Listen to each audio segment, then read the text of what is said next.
Good day, everyone. You are welcome to my YouTube channel. You are highly welcome to a channel where chemistry is made easy.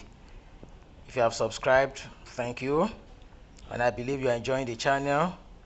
If you have not and you are new to this channel, please subscribe, because we'll be bringing you questions, simplifying them, making chemistry very easy for you. Alright, look at the one we brought today. It looks very simple. It looks trickish, but actually it's very simple. Look at it. He said, explain briefly why extraction of aluminium is considered environmentally friendly while that of sodium is not. Why is extraction of aluminium considered environmentally friendly and that of sodium is not? And the second question says, consider the reaction represented by the following equation. And the equation was given, as you can see. We have potassium heptazodichromate. We have reacting with hydrogen chloride to give us all the products you see there. And we are asked to explain briefly why this reaction is a redox reaction. And also we are asked to write the overall balanced equation. So let's go. Let's start from the first one that says we should explain why extraction of aluminum is considered environmentally friendly. If you are extracting aluminum, at extraction of aluminum, the product that is often produced is oxygen.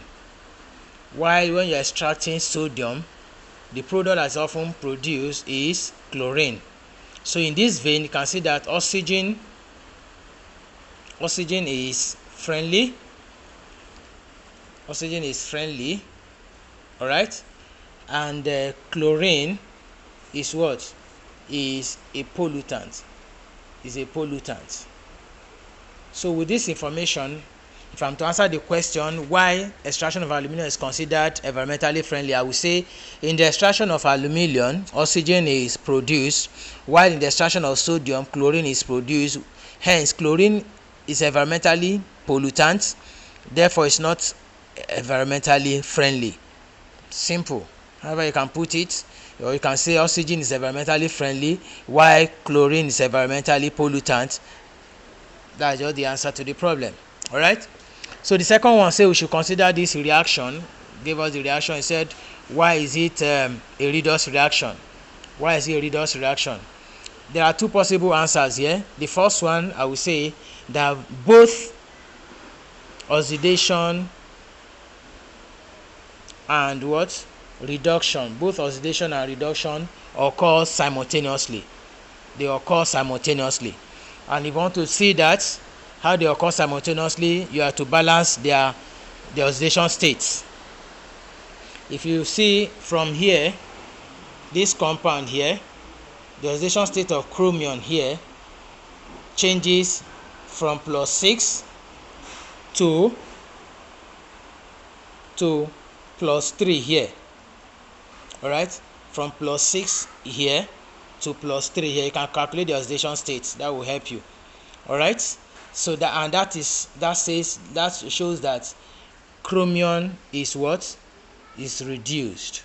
So that's the reduction there. Chromium is reduced. All right. It's reduced. All right. Okay. Chromium is reduced. Okay. All right. Now, if you look at this one, the oxidation state of chlorine here changes. Chlorine here changes from -1 to 0 here. So, what do we say? Chlorine there is what? Oxidation. Chlorine is oxidized. All right. Chlorine is oxidized. That's the first possible reason. And the second possible reason is that if you look at this compound, consider this compound and this, you can see that in this there's removal of oxygen to this place. And removal of oxygen, from the definition we are given, removal of oxygen is what? Reduction. So that means this is a reduction because the removal of oxygen to form this. Okay, that's reduction. And if you look at this compound, hydrogen chloride, there's removal of hydrogen from here to form chlorine. And removal of hydrogen is what? the definition of when we have removal of hydrogen. So that is oxidation. That means this compound is oxidized, this is an oxidation, and this is reduction when you compare to what happened at the equation. These are the possible reasons. Alright, good. The next one we have to do is to write the overall balanced reaction equation. Write the overall balanced reaction equation. To do that, it will be wise for you to write out the half equations. And to do that, I'll write this out. Cr2O7 minus plus, okay, let me just put hyphen so that when I'm explaining you understand how. The next one is Cr3 plus. All right, so if you want to balance this, the first thing you do is to balance atom wise. We have oxygen here and we don't have oxygen here. To introduce that, I will put H2O. And putting H2O, I've introduced hydrogen here that we don't have. So to do that, I will put hydrogen ion here. All right, to balance atom wise, I've done a video of this. You can refer back to it. There are 2 chromium here, so if I just put 2 here, that balances the atom of chromium. There's 7 oxygen, so I will just put 7 here. That balances the atom of oxygen, but I've increased the atoms of hydrogen, so that to 14. So what I would do is to put 14 here, so that the equation atom wise is balanced. But what of the electron wise? Here is -2, here is +14. So -2 plus 14 will give us +12. That's on the left side, and on the right side I have 2 times 3, that's +6, and here is what? 0. So to balance that, I need to put 6 electron here, so that electron on the left side will be equal to the electron on the right side.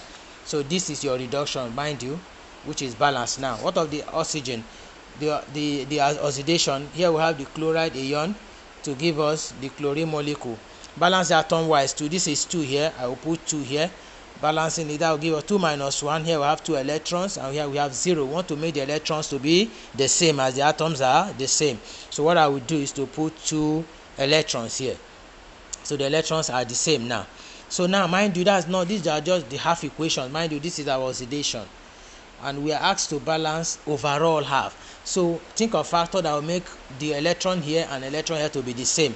If I multiply here by 1, then I multiply here by 3. If I multiply here by 1, it's going to give me the same thing. Let me just save my time from writing that. So if I multiply here by 3, this will give me 6 chloride ion to give me 3 chlorine molecule plus 6 electrons. Is that right? So this 6 electron will cancel out this 6. So I'll now bring all the reactants and the reactant here together and the products together. And that will give me the overall balance equation. So in that vein, I'm going to have Cr2O7 2 minus plus 14 hydrogen ion, is that right, plus 6 chloride ion to give me 2 chromium ion plus 7 H2O plus what? 3 Cl2. That is the overall half equation, and that is the balanced overall half equation. With this, we have solved the problem. It's very simple. So that's the solution to the question that I brought for you today. If you have not subscribed, please subscribe. More questions will be coming, and the solutions will be coming in a simplified form. If you have any question on this, please put it at the comment section. I will be here to attend to your question. And if you have not subscribed, you are just coming, please subscribe, so that as many comes up, you'll be abreast, and together we can make chemistry very, very simple. Good luck. Have a nice day.